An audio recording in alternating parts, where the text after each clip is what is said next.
د ژوند لار. فتوح او په یاسین د شکر خدایا شکولای پیغمبر منازنین دی شکولای پیغمبر منازنین دی. بسم الله الرحمن الرحيم. الحمد لله رب العالمين حمد الشاكرين.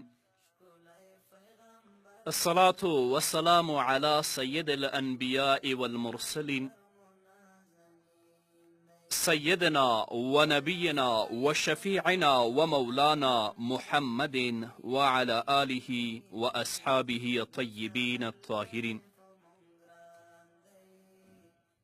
قدرمنو اوریدونکو د ژوند د لارې د خپرونې مینوالو، السلام علیکم ورحمة الله وبرکاته.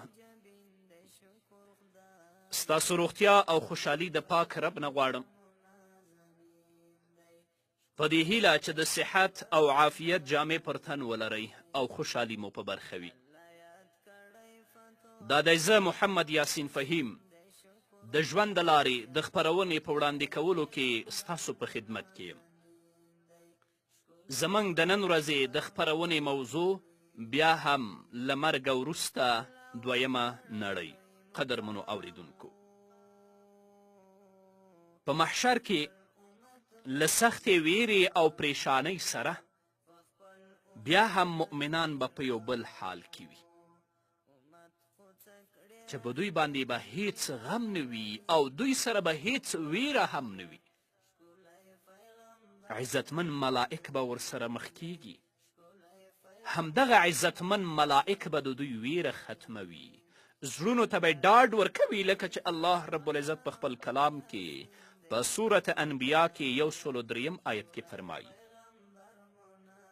لا يحزنهم الفزع الأكبر وتتلقاهم الملائكة هذا يومكم الذي كنتم توعدون.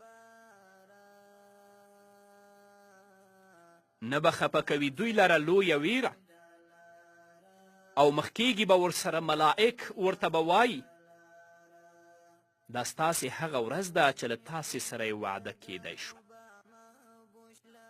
هو قدرمنو اوریدونکو، دا ډاډ به زه کوي چې د دوی زړونه په دنیا کې د الله تعالی له ویرې ډک وه، د الله رب العزت د شان تعظیم به یې کوه او دوی به د الله رب العزت مخې ته د ودرېدو لپاره تیاری کوه، لکه چې الله رب العزت په سورة انسان کې په 10 آیت کې فرمایي: انا نخاف من ربنا یوما عبوسا قمطریرا. بېشکه موږ ویریږو له خپل رب نه د هغې ورځې په باره کې چې سخته او ډیره سخته ده. همدارنګه الله تعالی په سورة معارج کې 28 آیت کې فرمایي: والذین هم من عذاب ربهم مشفقون.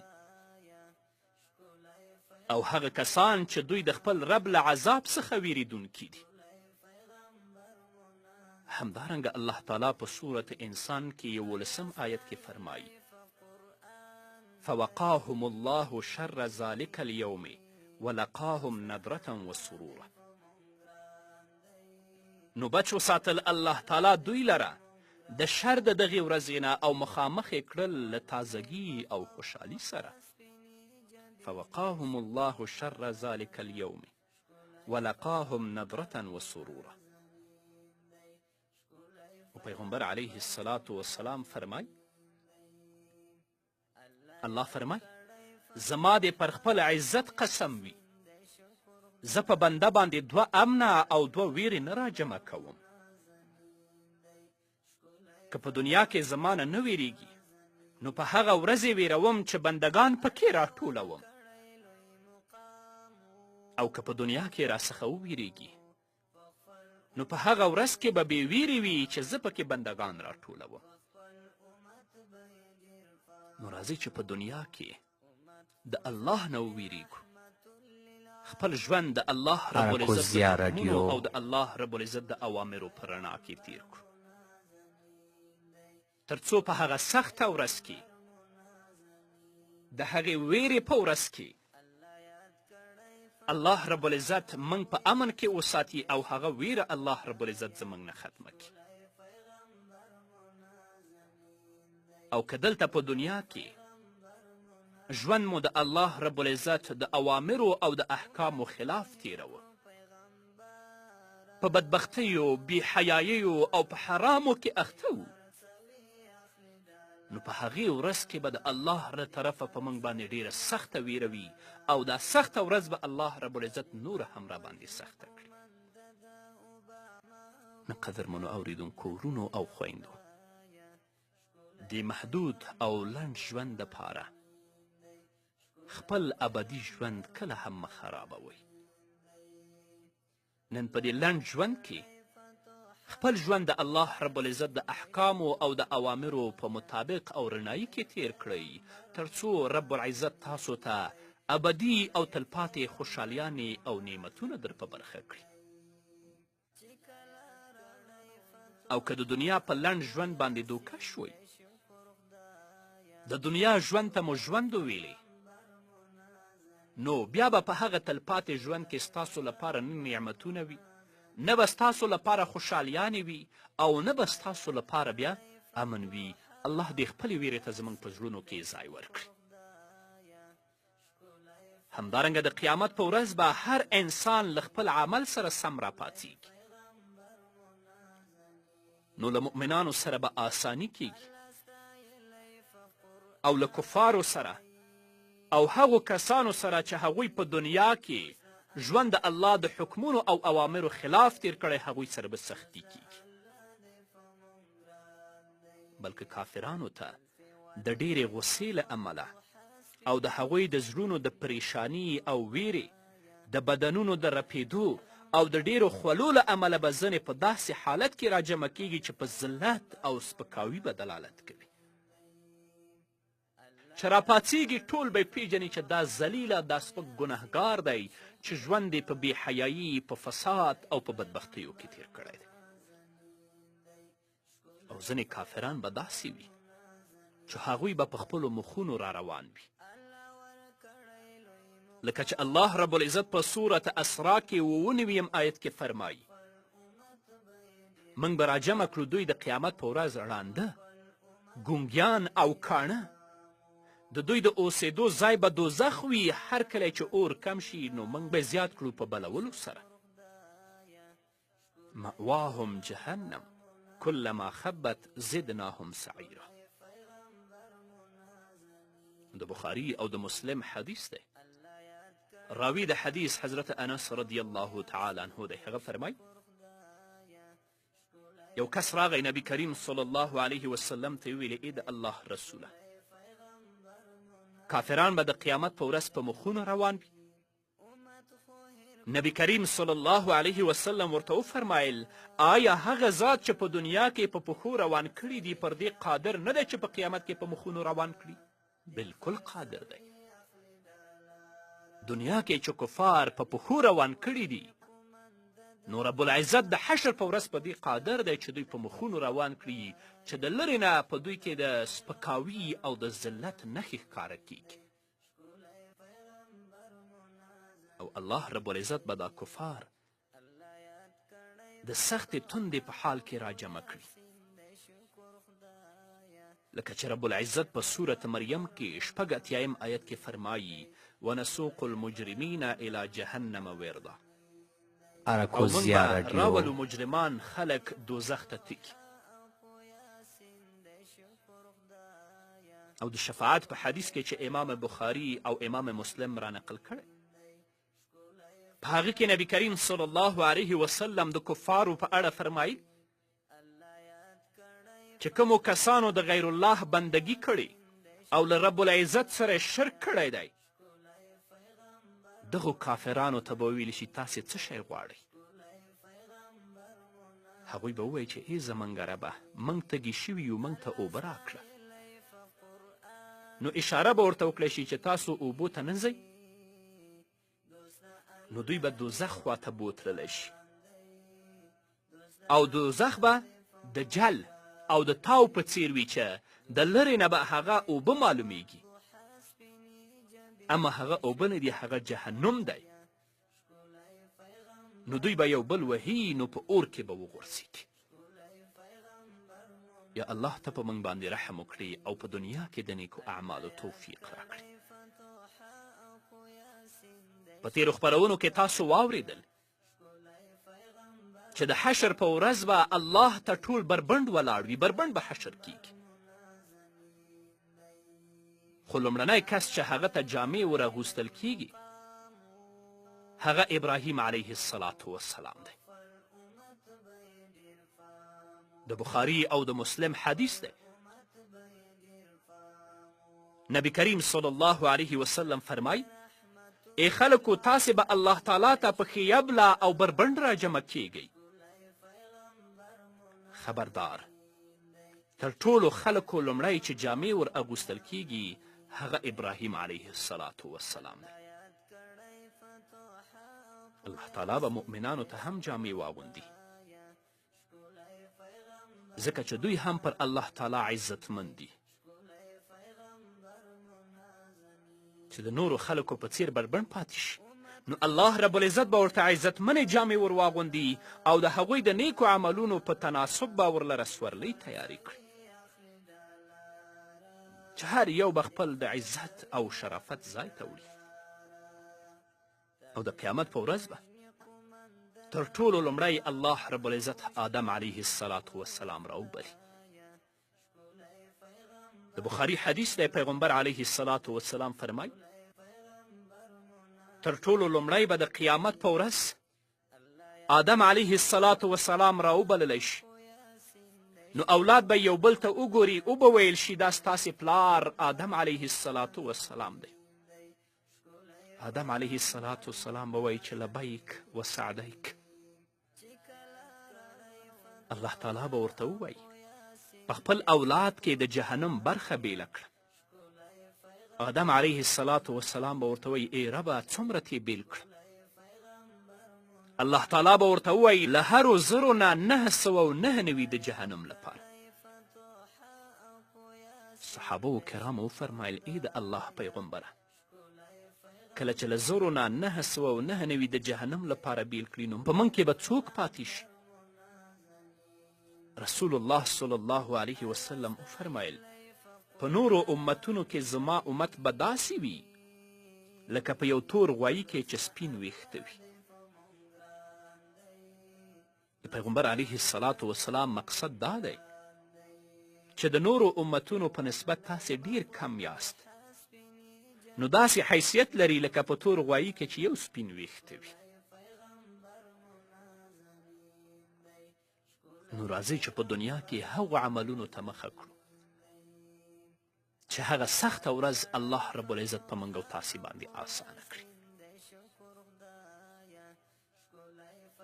نو د قیامت د ورځې د سختي له امله خلک د داسې کارونو کولو ته اړتیا لري چې ویره او سختي یې پرې کمه شي او د میزان په درنولو او جنت ته په داخلولو کې ورسره مرسته وکړي. د حشر په ورځ به ځینې هغه کسان وي چې الله تعالی به ورته په دغه سخته اوږده توده او د ویرې په ورځ کې د عرش په سوري کې ځای ورکړی وي. او دا کسان نبی کریم صلی الله علیه وسلم په خپلو احادیثو کې موږ ته په تفصیل سره بیان کړي.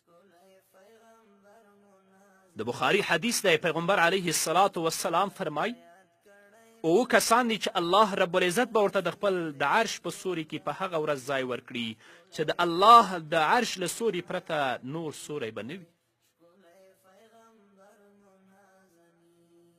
لومړنی کس انصاف کوونکی پاچا، دویم هغه ځوان چې د الله په عبادت کې رالوی شي، دریم هغه سړی چې زړه یې له جومات سره نښتی وي، څلورم هغه دوه کسان چې یو له بل سره د الله لپاره مینه کوي، په همدې مینه راټولیږي او په همدې مینه جدا کیږي، پنځم هغه سړی چې ښایسته او د نسب ښځه ورته د بدکاري بلنه ورکړي او دا ووایي چې زه له الله تعالی نه ویریږم، شپږم هغه سړی چې صدقه ورکړي او دومره یې پټه کړي چې چپ لاس پوه نشي چې ښي لاس څه مصرف کړي، یعنې ریا نه کوي. اووم هغه سړی چې په یوازیوالي کې الله تعالی یاد کړي او له سترګو څخه یې اوښکې وبهیږي. نو الله رب العزت دې په خپل فضل، رحم او کرم سره موږ په همدې اوو کسانو کې داخل کړي تر څو چې هغه سخته ورځ الله رب العزت په موږ او تاسو باندې آسانه کړي. په همدې هیله قدرمنو اوریدونکو نور به م واورو خو د یوې دمې نه وروسته. شکر خدایا ښکلی پیغمبر مو نازنین دی، ښکلی پیغمبر مو نازنین دی. الله ستایلی په قرآن دی، دوست الله دی په مونږ ګران دی، دوست الله دی په مونږ ګران دی. الله یاد کړی فتوح او په یاسین دی، شکر خدایا ښکلی پیغمبر مو نازنین دی، ښکلی پیغمبر مو نازنین دی. قدرمنو اوریدونکو بیا هم زموږ سلامونه ومنئ. هغه کسان چې یو له بل سره یوازې د الله تعالی د رضا لپاره مینه کوي، د مال، ښکلا، چوکۍ او دنیوي ګټې لپاره ورسره مینه نه کوي بلکې هدف یې د الله رب العزت رضا وي، دا دواړه کسان به د حشر په ورځ د الله رب العزت د عرش د سوري لاندې ولاړ وي. د مسلم حدیث دی، پیغمبر علیه الصلاة والسلام فرمای بېشکه الله تعالی به د قیامت په ورځ ووایي چیرته دي هغه کسان چې زما د لویي له امله یو له بل سره مینه کړې ده. نن ورځ به زه ورته د خپل د عرش په سوري کې ځای ورکړم، په داسې ورځ کې چې یوازې همدا سوری به وي، بل سوری به نه وي. همدارنګه هغه سوداګر چې غریبانو ته مهلت ورکوي او یا ورته قرض پرېږدي، په دې باندې به هم الله رب العزت د حشر په ورځ خپل رحم کوي او په خپل رحمت کې به یې رانغاړي. په فقیر باندې زړه سواندی او سختی نه کول دا ډیر فضیلت لري، چې د دې رحمت یوه برخه غریب ته مهلت ورکول او له هغه څخه د پور غوښتنه وروسته کول او یا ورته ځینې مال پرېښودل هم دي. د مسلم حدیث دی، نبی کریم صلی الله علیه وسلم فرمایي چا چې غریب ته مهلت ورکه او یا یې ورته څه برخه معاف کړه نو الله تعالی به ورته د خپل د عرش په سوري کې ځای ورکړي. همدارنګه د مسند احمد حدیث دی، نبی کریم صلی الله علیه وسلم فرمای چا چې له پوروړي سره آسانی وکړه او یا یې ورته پور وبخښه نو د قیامت په ورځ به د عرش په سوري کې وي.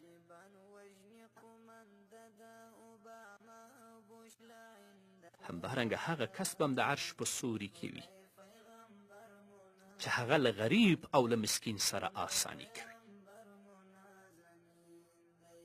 د دې نه مراد هغه سوداګر دی، هغه تاجر دی چې کله ترې غریبان یو څه پور وغواړي نو سختي ورسره نه کوي بلکې نرمي ورسره کوي او له ځینې مال نه ورته بیا د غوښتلو پر مهال تیریږي هم چې دومره یې راکړه دومره یې ستا. ډېر داسې تاجران شته چې زه یې خپله له نږدې پیژنم چې الله رب العزت هغوی ته دنیا ورکړې خو دا دنیا د الله رب العزت په لاره کې مصرفي. مساجدو سره، د مساجدو په آبادی کې، د مدارسو سره، د علماو سره، د فقراو او د مساکینو سره تل د هغوی مرستې روانې دي. الله رب العزت دې د داسې تاجرانو په مال او په اولاد کې برکت واچوي. الله رب العزت دې کم مال چې ده ته الله ورکړی د هغه مال نه دې الله رب العزت د ده نه د دین خدمت واخلي. نبی کریم صلی الله علیه وسلم فرمای نبی کریم صلی الله علیه وسلم چې کله د قیامت په ورځ د خلکو حال بیانوه نو ویې فرمایل الله تعالی به په خپلو بندګانو کې یو بنده راولي چې په دنیا کې الله رب العزت هغه ته ډیر مال ورکړي. نو الله تعالی به ورته ووایي په دنیا کې دې څه کړي دي؟ هغه به ووایي ای زما ربه ما خو کوم داسې غټ عمل نه دی کړی، خو دومره ده چې تا ماته مال را کړی و او زما دا عادت و چې کله به ما له خلکو سره سودا کوله نو له مالدار سره به مې آساني کوله او غریبانو ته به مې مهلت ورکوه. نو الله رب العزت به ورته وفرمایي زه د آساني کولو له تا نه ډېر حقدار یم، نو زما د بنده له ګناهونو تیر شي، په دې به الله رب العزت وبخي او الله رب العزت به جنت ته واستوي. او په بل روایت کې راځي چې دا حدیث نسائی او ابن حبان را نقل کړی. پیغمبر علیه الصلاة والسلام فرمایي یو سړی چې هیڅ د نیکي کار یې نه و کړی خو له خلکو سره به یې د پور معامله کوله او کله به چې ورته استازی ولیږه نو ورته ویل به یې چې څه ورسره و ترې اخلی او که غریب و نو پور ورته پرېږده او ترې تېرېږه. کیدای شي چې الله رب العزت زموږ له ګناهونو تیر شي. کله چې وفات شو نو الله رب العزت ورته ویلې آیا تا کوم د نیکي کار کړی؟ هغه به وایي نه، خو دومره ده چې زما یو غلام و او ما به چې کله خلکو ته پور ورک او بیرته به مې د غوښتنو لپاره دغه غلام ولیږه نو دې غلام ته به ما ویل چې څومره یې وس و ترې وایخله او که څوک غریب و نو دا خپل قرض ورته پرېږده او ترې تېرېږه. کیدای شي چې الله رب العزت زموږ له ګناهونو تیر شي. نبی کریم صلی الله علیه وسلم فرمایي چې الله رب العزت به ورته ووایي زه ستا له ګناهونو تیر شوم، یعنې ګناهونه مې درته وبخل. نو که ته وسداره الله مال او دولت درکړی، تا په خپل ژوند کې یو مسکین، یو فقیر او یو اړمن ته قرض ورکړی دی، ته هغه سره سختي مه کوه. داسې مه کوه چې شپه او ورځ دې د هغه د کور دروازې شاته سړی درولی چې د هر ځای کې ته ماته پیسې راکړه. ته ورسره آساني وکړه چې الله رب العزت د حشر په ورځ تا سره آساني وکړي. الله رب العزت دې د خپل د عرش د سوري لاندې ودروي. او که دې داسې وکړه چې ته د خپل قرض نه ورتیر شوې، پوهېدلې چې هغه یې د ادا کولو وس او توان نه لري، مسکین دی، فقیر دی او بیچاره دی، ته د خپلو پیسو نه ورتیر شه چې د حشر په ورځ الله رب العزت ستا د ګناهونه نه در تیر شي، یعنې ستا ګناهونه الله رب العزت تا ته در وبخي. همدارنګه هغه کس چې د خپلو ملګرو اړتیاوې پوره کوي د حشر په ورځ به دا هم د الله رب العزت د عرش د سوري لاندې ولاړ. الله تعالی په مالداري او غریبي، قوت او کمزوري، د اړیکو په ډیروالي او کموالي کې خلک سره بیلابیل پیدا کړي دي. که پر چا الله تعالی د یو نعمت لورینه کړې وي نو په کار ده چې له هغه چا سره پرې مرسته وکړي چې ترې محروم وي، تر څو الله تعالی دغه کس ته د قیامت په ورځ د عرش په سوري کې ځای ورکړي. د مسلم حدیث دی. نبی کریم صلی الله علیه وسلم فرمایي چا چې له یو مسلمان څخه د دنیا له مصیبتونو څخه یو مصیبت لرې نو الله تعالی به ترې د قیامت د ورځې له غمونو څخه یو غم لرې کړي. که چا له یو غریب سره آساني وکړه نو په دنیا او آخرت کې به ورسره الله تعالی آساني وکړي. که چا پر یو مسلمان پرده واچوله نو الله تعالی به پرې په دنیا او آخرت کې پرده واچوي. او الله تعالی تر هغې د یو بنده په مدد کې وي چې بنده د خپل ورور په مدد کې وي. ته د خپل ورور مدد وکړه چې الله رب العزت ستا مدد وکړي. ته خپل ورور سره آساني وکړه چې الله رب العزت تا سره آساني وکړي. ته د خپل ورور په عیبونو باندې پرده واچوه چې الله رب العزت ستا په عیبونو باندې د حشر په ورځ کې پرده واچوي. او که دې تل لاسونه د خلکو عیبونو پسې را بډ وهلي وه او خوله دې خلاصه کړې وه نو په دې پوه شه چې الله رب العزت به دې هم په دنیا کې ذلیله کړي او الله رب العزت به دې هم په آخرت کې ذلیله کړي. او که دې تل په دنیا کې یو اراکوزیا مسکین رادیو. او فقیر او یو پوړولي سره سختي کوله، په دې پوه شه چې الله رب العزت به په دنیا کې هم در سره سختي وکړي او په آخرت کې هم. نو الله دې زموږ په ژوند کې موږ ته په دنیا کې د داسې اعمالو توفیق راکړي چې هغه سخته ورځ الله راباندې آسانه کړي او په هغه سخته ورځ کې په سخته تودوخه کې په سخته ګرمي کې چې غیر د الله د عرش د سوري نه بل سوری نشته، الله رب العزت د خپل د عرش په سوري کې موږ ته ځای راکړي. په همدې هیله قدرمنو اوریدونکو، دا وه زموږ د نن ورځې خپرونه چې ستاسو درانه حضور ته وړاندې شوه. تر بلې خپرونې پورې چې زه بیا هم ستاسو درانه حضور ته راځم، تاسو ټول په لوی او بخونکي الله سپارم. پاتې ژوند مو نیکمرغه، ښاد، بریالي او کامیاب اوسئ. الله دې په مونږ ګران دی، زلفې واللیل مخ والضحا سپینې جبین دی، شکر خدایه ښکلی پیغمبر مو نازنین دی، ښکلی پیغمبر مو نازنین.